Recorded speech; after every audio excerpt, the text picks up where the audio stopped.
Para iniciar, eu vou ler uma mensagem, um poema, na verdade, que é de Maria Dolores, poetisa baiana, chamada Prece. Ela escreveu assim: Senhor Deus do amor eterno, sabemos que nos renovas por meio das grandes provas que abalam o coração. Por isso, não te rogamos que nos retire da estrada, quase sempre atribulada, de acesso à renovação. Estamos a suplicar-te acréscimo de energia nas lutas de cada dia e amparo libertador. Necessitamos de força, rogamos-te apoio amigo, queremos viver contigo no reino do eterno amor. Prece, capítulo 15 do livro Alma e Vida, de Maria Dolores e psicografado pelo Chico. Nós vamos estudar o capítulo 5, o capítulo 2 dos itens 5 a 7, que é o ponto de vista. Lá, Kardec, junto com os espíritos, dizem que duas coisas acerca do ponto de vista. Uma é a ideia clara e precisa que se faz dessa vida, da vida futura, como ele chama, que já falei aqui, a vida futura, quando ele se refere à vida espiritual, e a vida presente, a vida material.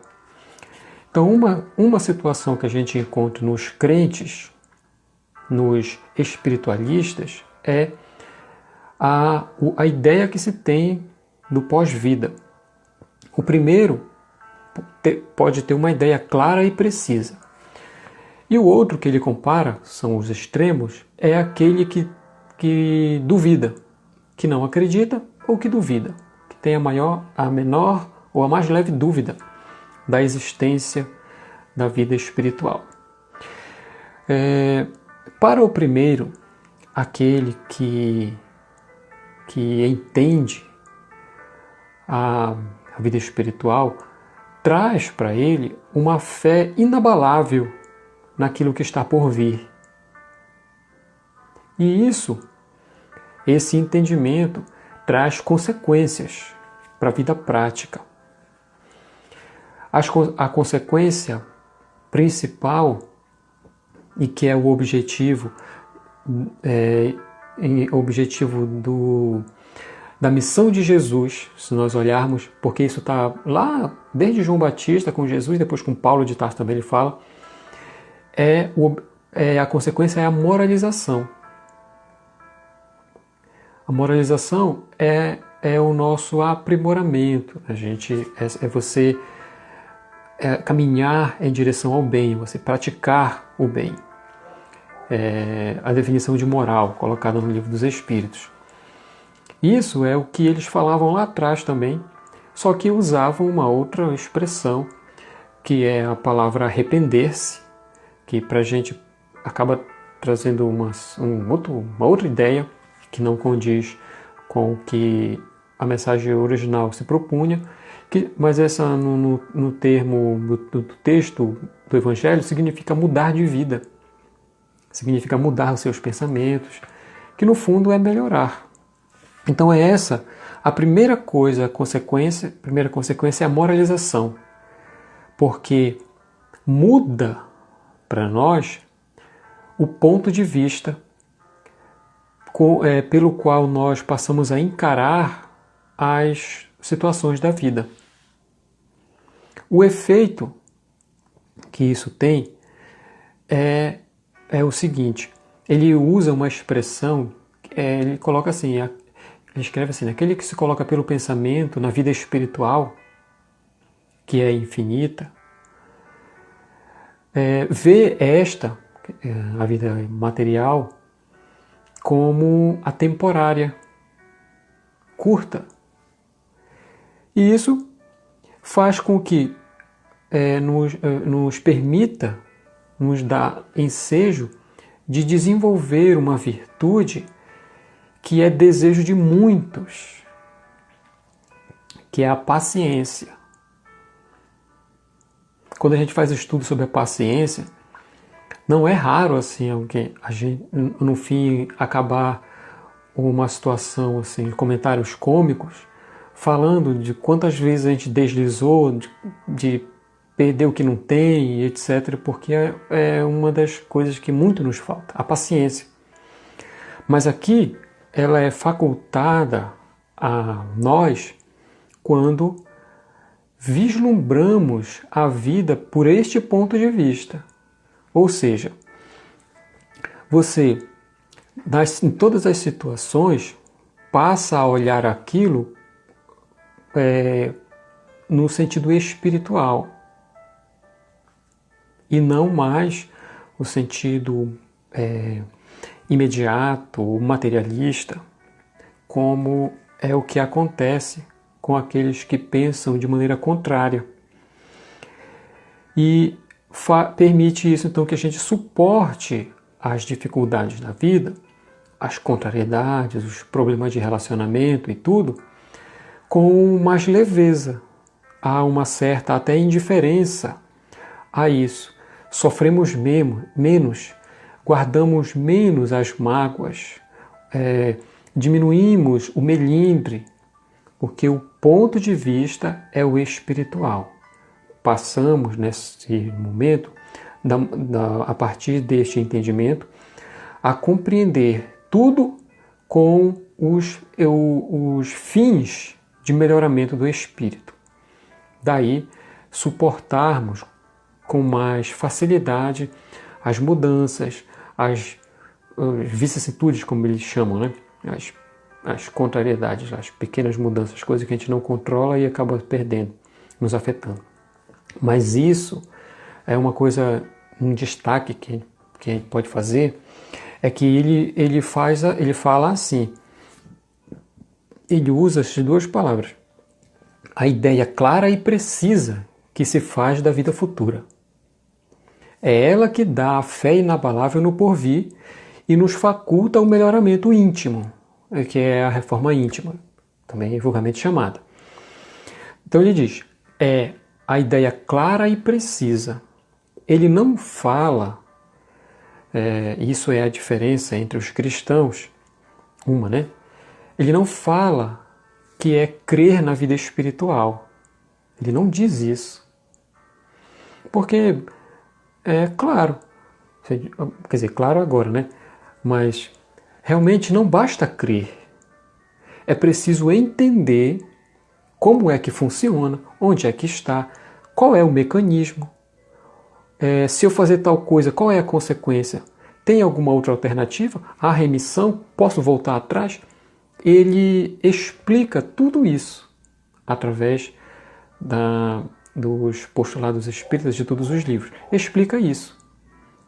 E aí nos oferece essa ideia que ele chama de ideia clara e precisa. Então, quando nós entendemos, aí sim, então você sabe quais são as consequências. Você viu pela experiência de outros, você observa no seu dia a dia como é que a lei se dá, e aí você decide, com o uso da razão, mudar a sua vida ou não. É o que nos permite entender e ter essa visão da vida futura. É o ponto de vista colocado na vida espiritual. Ele usa uma expressão para designar o uso da razão, ele fala pelo pensamento. Então, aquele que se coloca pelo pensamento na vida espiritual, que é indefinida, a vida não é mais que uma rápida passagem, como se alguém vivesse num país ingrato, temporariamente. Quer dizer, ele está chamando o uso da razão, do raciocínio. Então você estuda, você entende. E aí você entende, age de acordo com aquilo. Olha o pensamento lógico dele. Ele usa essa expressão, então, pelo pensamento. Ou seja, é para vivermos como seres encarnados na Terra, é aqui que a gente está. Mas viver aqui pensando lá. E compreender os acontecimentos com o fim que a própria vida material tem, porque os desdobramentos também de se entender o que é a vida espiritual está nisso. Não é só saber o que tem para o lado de lá, mas a razão de estarmos aqui. E isso é que nos ajuda, em meio às dificuldades, a superá-las, a passar por elas, ou a suportá-las com valor, com fé, quando não há modificações possíveis a se fazer. A morte mesmo deixa de ser aquela coisa aterradora, aquele monstro que espreita atrás da porta para arrebatar os entes que amamos ou até nós mesmos. Deixa de ser tudo isso e passa a ser uma simples porta de libertação. Então, sabendo a libertação do espírito, estamos falando, na verdade é até muito comum se olharmos essa visão, assim, essa afirmação dos espíritos, falam que o corpo é a prisão do espírito. Então, se isso é assim, a morte é a libertação. Tem uma passagem no Evangelho de Jesus em que ele fala sobre a necessidade de reconciliação para com o irmão, para que você não seja entregue ao carcereiro, ao juiz, ao ministro, depois ao carcereiro e ser colocado na prisão. É um negócio mais ou menos assim. Mas o que eu quero chamar a atenção é para a prisão, porque o sentido que ele coloca nos evangelhos, toda a mensagem de Jesus a gente só compreende muito melhor quando tem essa visão aqui, né, que ele coloca aqui, a espiritual. Então, olhando do ponto de vista espiritual, qual é a prisão do espírito? Senão o corpo. Então, quando Jesus fala nessa passagem, ele está dizendo que, só para ajudar no entendimento, quanto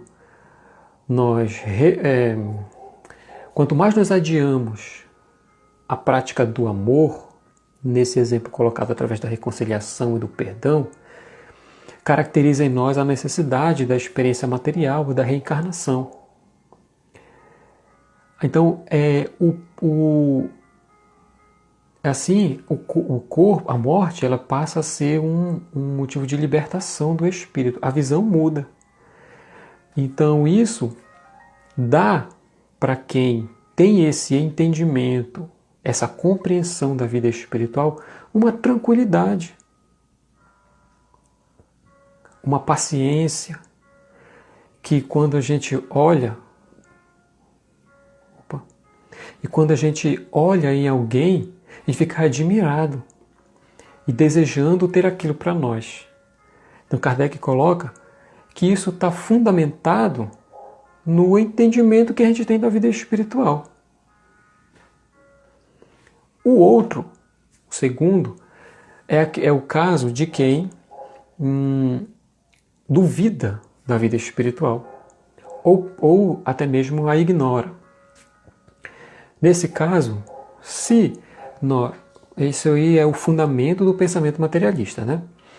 Então, nesse segundo caso, se você não vê nenhuma perspectiva do futuro,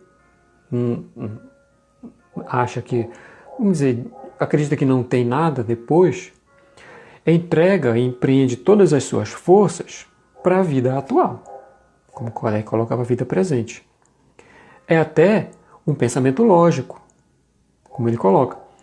Se você não acredita se você acredita que não tem nada depois, é aproveitar todo o agora. Tudo, então, passa a se voltar, os olhos passa a se voltar para a vida presente, para a vida material. E isso propõe, né, a quem entende a vida desta forma, a um certo estilo de vida. Desde a Grécia Antiga, surgiu lá uma doutrina materialista, ou seja, ela não se preocupava ou até negava a vida depois da morte, e por isso pregava o aproveitamento da vida, material, né, da vida, como se entendia naquele momento. Mas hoje, se nós olharmos, também esse pensamento ele ainda está presente.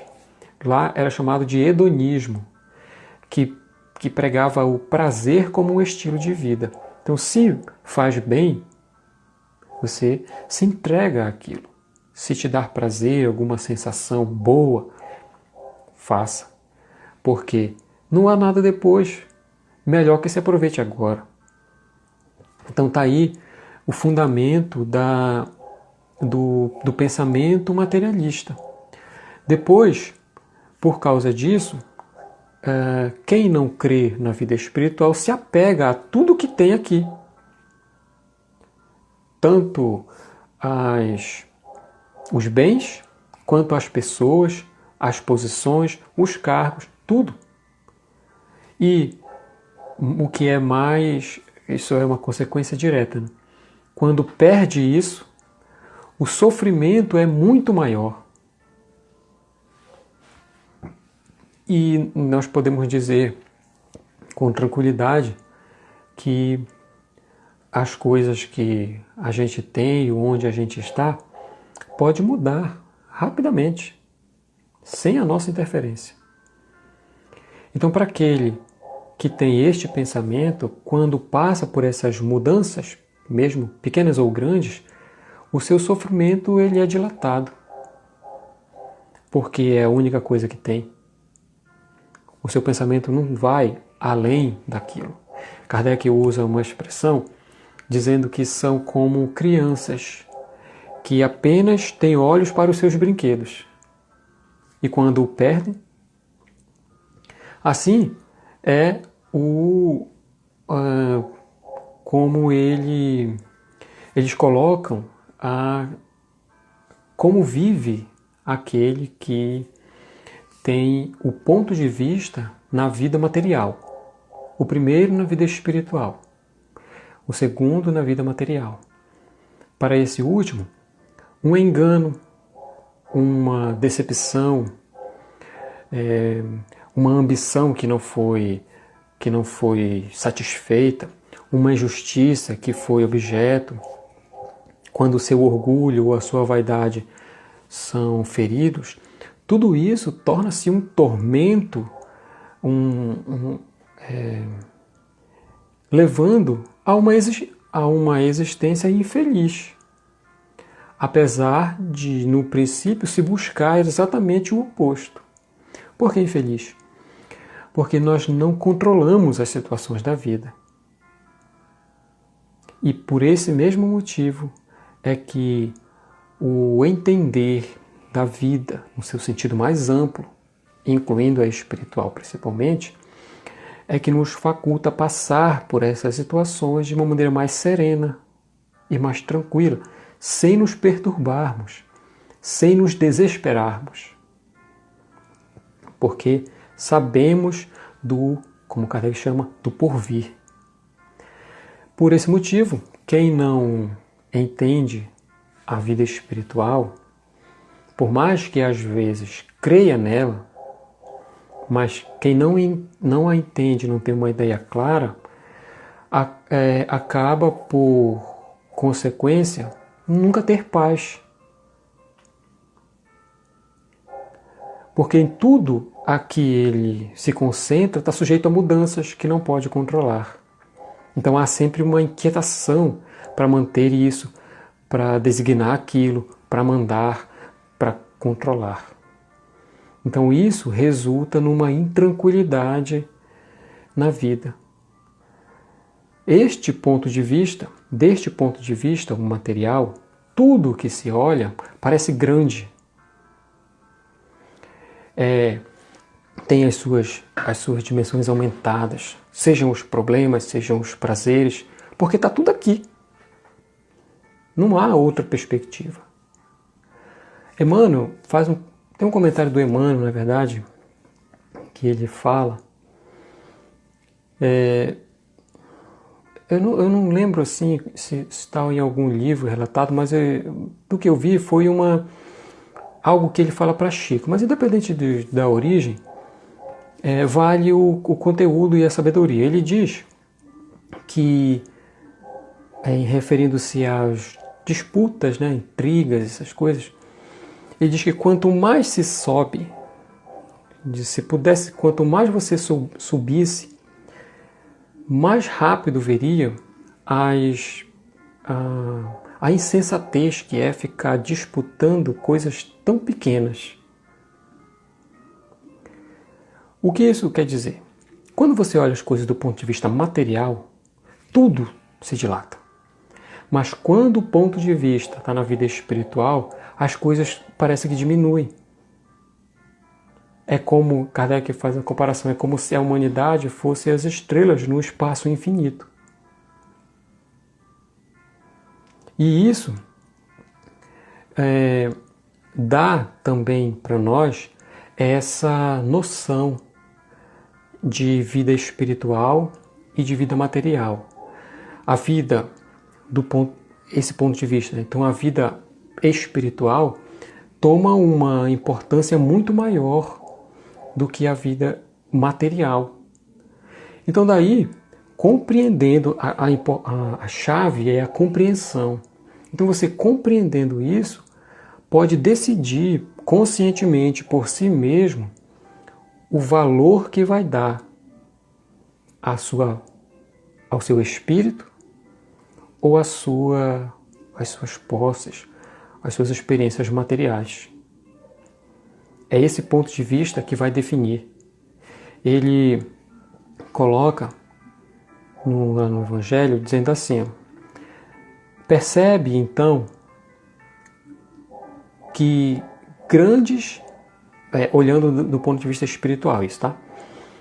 Percebe ele então que grandes e pequenos estão confundidos, como formigas sobre um montículo de terra, que proletários e potentados são da mesma estatura.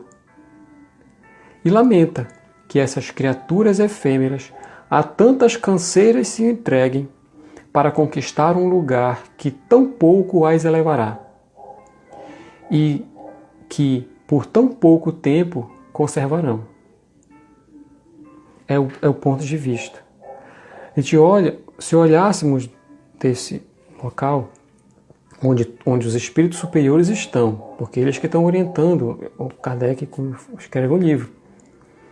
Então, daquele ponto de vista, eles olhariam para a gente e vendo autoridades e não autoridades disputando, lutando por talvez alternar a posição, sendo os dois a mesma coisa, ou lutando, gastando tanta energia numa coisa que pouco tempo vai durar. Pouco tempo, porque está comparando com a vida espiritual, que é infinita para os nossos sentidos. E essa, então, assim, a importância que nós damos para os bens terrenos está na medida inversa da fé que nós temos na vida futura, que é a vida espiritual. Quanto maior na vida espiritual, menor a importância que a gente dá aos bens materiais. De maneira inversa, muito maior vai ser o meu apego às coisas da terra, quanto menor a importância eu der à vida espiritual. É bem simples o raciocínio. Mas ele pergunta, na verdade é o espírito, né, faz uma pergunta retoricamente. Imagine se então todos na humanidade passassem a dar essa importância para a vida espiritual, se importar apenas com a vida espiritual. Ele faz um pensamento levando ao extremo. Será que as coisas na Terra então seriam desprezadas? Não seria dado mais nenhuma importância aos bens, às construções, enfim, que seja? E ele mesmo responde naturalmente, né, que não. Quer dizer, porque instintivamente o ser humano, o espírito, tem a necessidade de procurar o seu bem-estar. E embora certo ele esteja de que só é por pouco tempo que ele vai permanecer naquele lugar em que ele se encontra. Cuida para estar ali melhor, na melhor situação possível, ou o menos mal que ele seja possível, né, dependendo da situação. O que isso quer dizer? Eles, quando colocam a importância da vida espiritual, não significa o desprezo à vida material. É uma questão de importância relativa. Então, instintivamente, o que quer dizer essa palavra instintivamente? Existe na nossa natureza, está na nossa programação isso, podemos dizer, de buscarmos as coisas boas, um bem-estar, um conforto. Isso está na nossa programação, está dentro de nós. O que isso quer dizer? Que se está dentro de nós, nesse sentido que ele coloca, é porque é da lei divina. E isso está explicado também no Evangelho, na terceira parte, que ele fala das leis morais. É a lei de progresso e a lei de conservação que nos impelem a buscar esse bem-estar que nos garanta a permanência, né, a sobrevivência. Também no Livro dos Espíritos, vou ler para vocês, há uma questão, é a questão 719, que é nesse contexto que Kardec pergunta aos espíritos se a pessoa que procura o seu bem-estar, que a gente está falando disso, né, do valor aos bens materiais. Ele pergunta, aquele que procura isso, ele é reprovável? Merece censura? Ou seja, ele está fazendo uma coisa que não deve? Pergunta aos espíritos. E eles respondem, é natural o desejo do bem-estar. O que Deus proíbe é o abuso, por ser contrário à conservação. Ele não condena a procura do bem-estar, desde que não seja conseguido à custa de outrem, e não venha a diminuir-vos nem as forças físicas nem as forças morais. Natural é que a gente procure criar um ambiente confortável na nossa casa, ter um meio de locomoção, o desejo, né, que seja mais fácil, mais confortável para você, para sua família. Por exemplo, na sua casa, um sofá confortável, uma cama agradável, um ar-condicionado, alguma coisa assim. Buscar o conforto. Isso é natural, isso é da lei, está dizendo aqui. Onde está o desvio nosso? Seria, por exemplo, utilizar disso para a satisfação da ociosidade e da preguiça, que é contrário à lei do trabalho. É essa medida que os espíritos apresentam acerca do valor às coisas materiais, à vida material. É importante a gente ter dentro de nós esse impulso que nos leva em sua direção, mas como nisso, mas também como em tudo, o uso que a gente faz, né, levando ao abuso disso, que traz os prejuízos. E isso sim merece ser advertido, porque é um desvio da lei. E desviando-se da lei natural, das leis de Deus, nós trazemos para nós os sofrimentos, de onde a gente tanto busca fugir. Demais, esse instintivo desejo que ele se refere é aquilo que nos leva a tudo melhorar. O desejo de querermos estar bem é o que leva ao progresso. É desenvolver as coisas para facilitar o nosso trabalho, que leva ao progresso, à lei de progresso. Porque o trabalho é também uma lei, dentro das 10 leis morais que ele coloca na terceira parte. Aliás, o trabalho primeiro, é uma coisa muito interessante essa que eu achei, que eu acho, quer dizer, né, que quando ele fala do trabalho, eles usam naturalmente o conceito que é apresentado também no próprio Livro dos Espíritos, sendo o trabalho uma ocupação útil. Então, dentro disso está também o trabalho profissional. E ele, em relação ao trabalho, fala que nós trabalhamos por 3 razões. 3 são as razões que nos levam a trabalhar: necessidade, por gosto e por dever. São essas 3. E diz que, obedecendo desse modo, pelo trabalho, dentro dessa orientação, essas 3 coisas, nós obedecemos à vontade de Deus. Está lá no Evangelho. Obedecemos aos desígnios da providência, usa essa expressão. O que isso quer dizer? Vamos pensar. Vou repetir o que nos leva a trabalhar. A necessidade, porque quando a gente fala isso, a gente fica refletindo, né, no nosso... Eu acho que está acontecendo com vocês. A gente fica refletindo no trabalho que a gente leva. A gente trabalha por necessidade, por gosto e por dever. Então vamos pensar no nosso caso particular, assim. No meu trabalho, eu trabalho. Essa é uma reflexão pessoal, assim, né? Por necessidade apenas, ou seja, é porque eu tenho que comer, porque eu tenho que vestir, porque eu tenho que prover a família, manter a casa, ter roupa, assim, enfim, a vida material. É só por necessidade que eu trabalho? Quer dizer, se eu pudesse não trabalhar, era isso que eu ia fazer na minha vida? Para pensar.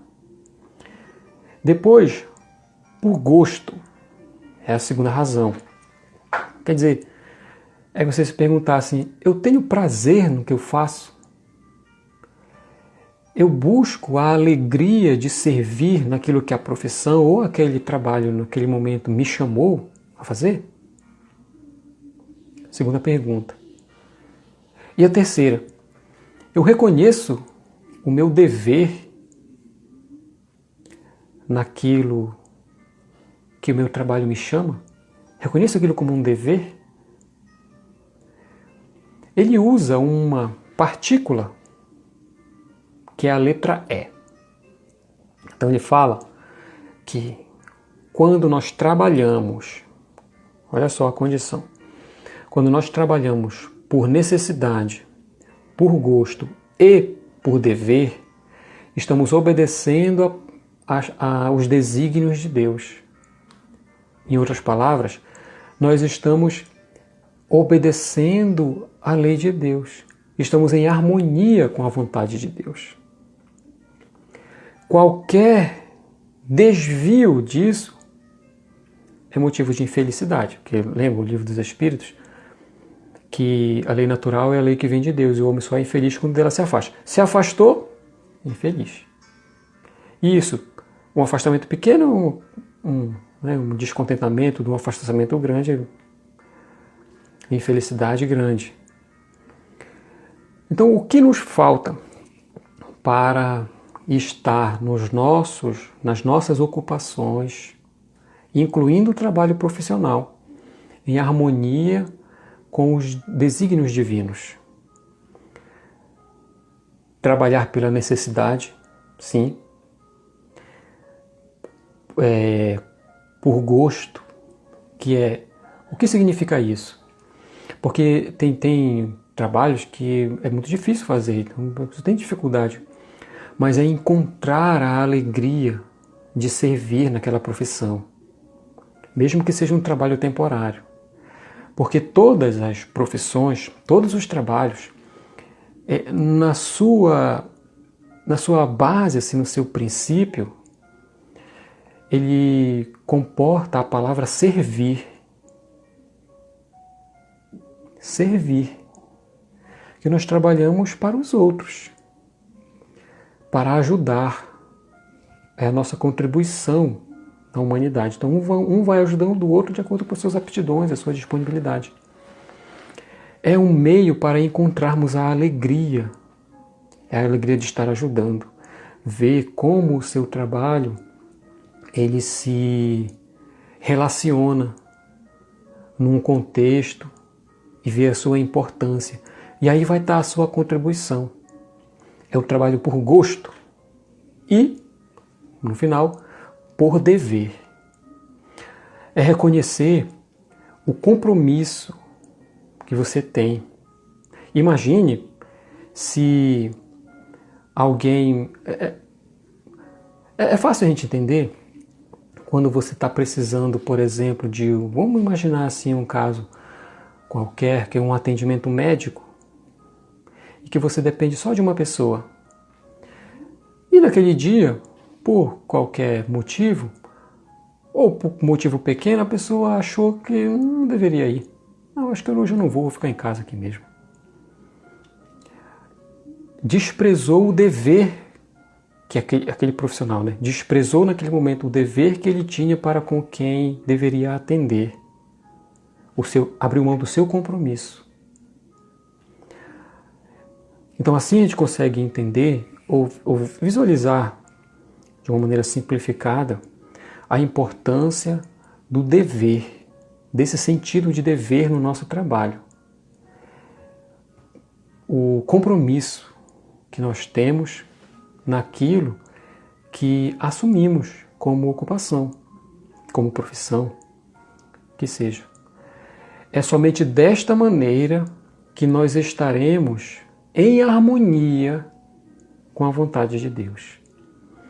É aí que nós encontraremos aquela satisfação, a felicidade, propriamente dita, na verdade é isso mesmo, a felicidade no trabalho.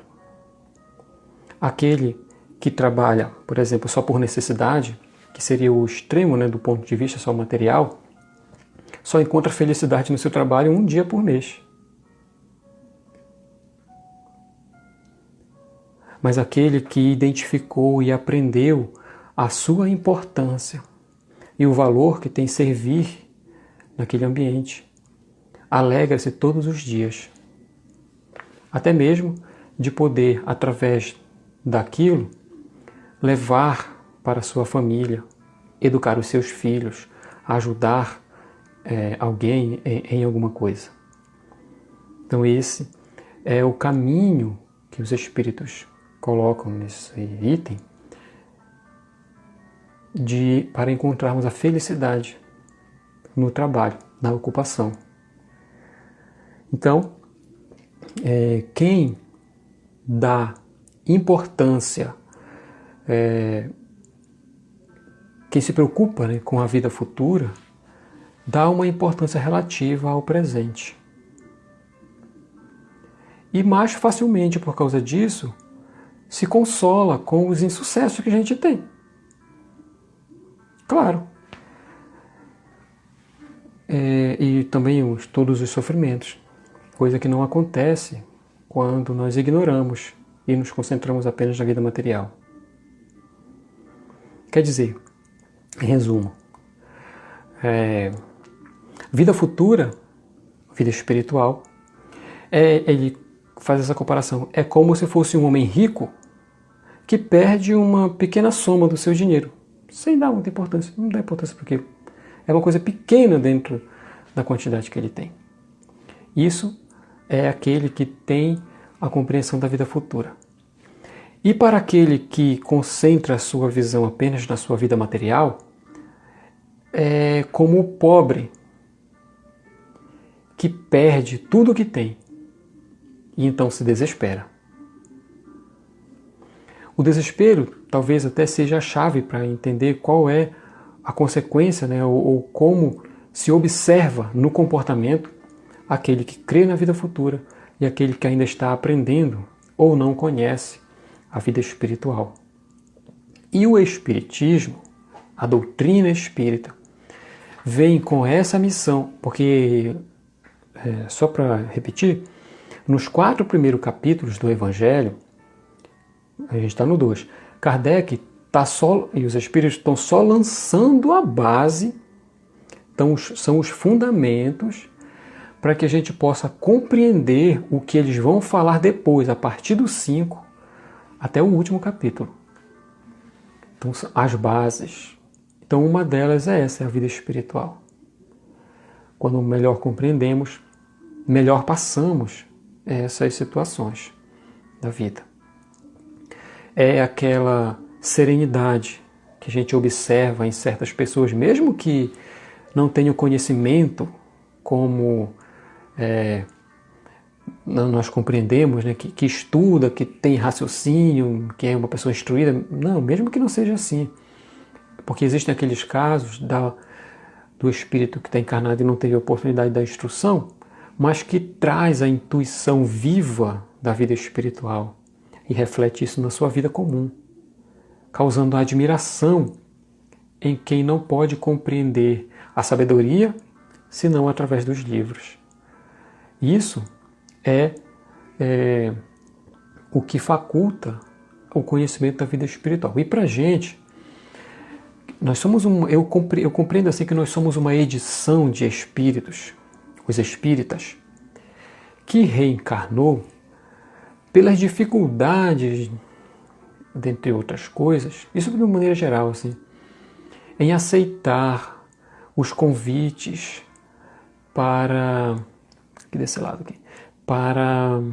ir sublimando os seus sentimentos. E que por misericórdia Jesus achou por bem, quer dizer, alcançar o nosso coração através do cérebro. Então a gente passa a sentir só depois de compreender. Alguns de nós, né? Principalmente os espíritas, porque a gente estuda muito essa parte da vida espiritual, né? Não podia ser diferente. Mas dá não só essa ideia, mas explica como tudo é, explica tudo, esclarece, demonstra pelos fatos, descreve, e como se não fosse suficiente, traz as testemunhas para dizerem: é assim, foi assim comigo, é assim.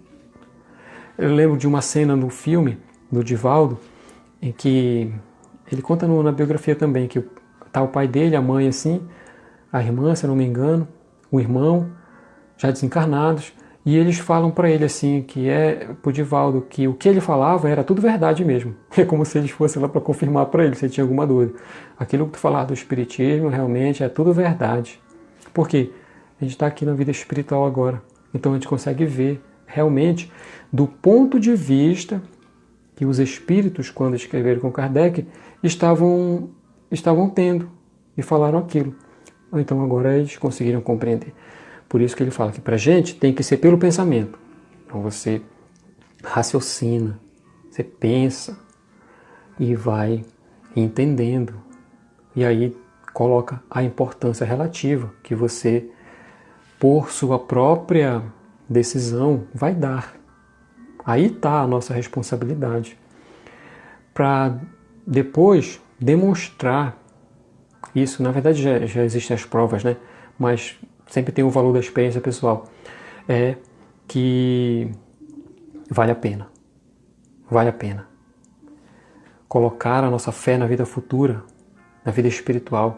Viver encarnados, mas sabendo que somos espíritos, vale a pena. Vale a pena suportar os dissabores. Vale a pena suportar as humilhações, as contrariedades, as ofensas. Vale a pena perdoar. Vale a pena não guardar mágoa e deitar sem pensar no seu inimigo, naquele que te atacou. Isso tudo vale a pena. Eu me lembro da história de Lívia, no livro Há 2000 anos, que é a esposa do senador romano Públio Lentulus, que depois de ele ser envenenado pela intriga da cunhada de Pilatos, resolveu, por pouco não resolveu, inclusive, matar a sua esposa, mas pelo amor que ele tinha à sua filha, resolveu apenas abandoná-la afetivamente dentro do seu próprio lar. E também privando-a do contato e da educação da sua própria filha. Passou a ser, dentro de sua casa, a mãe da família romana, de alta nobreza, passou a ser quase como uma escrava. E a partir daquele momento, ele a colocou em uma posição a menor possível. E o que ela fez? Continuou amando ele. Nunca revidou com nenhuma palavra de revolta, nada. E suportou na sua própria casa por mais de 20 anos sendo tratada daquela maneira. 20 anos. Sua filha casou, tudo. Depois, a história conta, né? Foi entregou a sua vida no Circo Máximo, na inauguração do Circo Máximo, quer dizer, na inauguração das festas de entrega dos cristãos às feras, que foi patrocinada por Nero, como a história conta. E depois, Emmanuel, isso é uma coisa que os amigos de Chico relataram, né, falam, no YouTube a gente encontra, falam que Lívia, depois dessa encarnação, aquele espírito não mais reencarnou. E que Emmanuel dizia para o Chico: dia de domingo, não me procure. A não ser que seja uma coisa muito urgente, você me chama, eu venho. Por quê? Pergunta. É porque dia de domingo eu vou encontrar com Lívia para cima. Emmanuel está presente na codificação também, lá no tempo de Kardec. É orientador de Chico. E ele vai encontrar com Lívia, lá para cima, não sei nem para onde. Há um período que é reservado para eles. A mesma coisa falava para o Divaldo, Joana de Ângeles, que dia de domingo, em determinado período, ela ia para estar com Francisco de Assis. Não podemos deixar de citar a situação do senador, que a humilhou naquela... Quer dizer, valorizava muito o seu orgulho, porque não tinha essa visão que ela adquiriu com Jesus, e também porque tinha intuitivamente. E ele...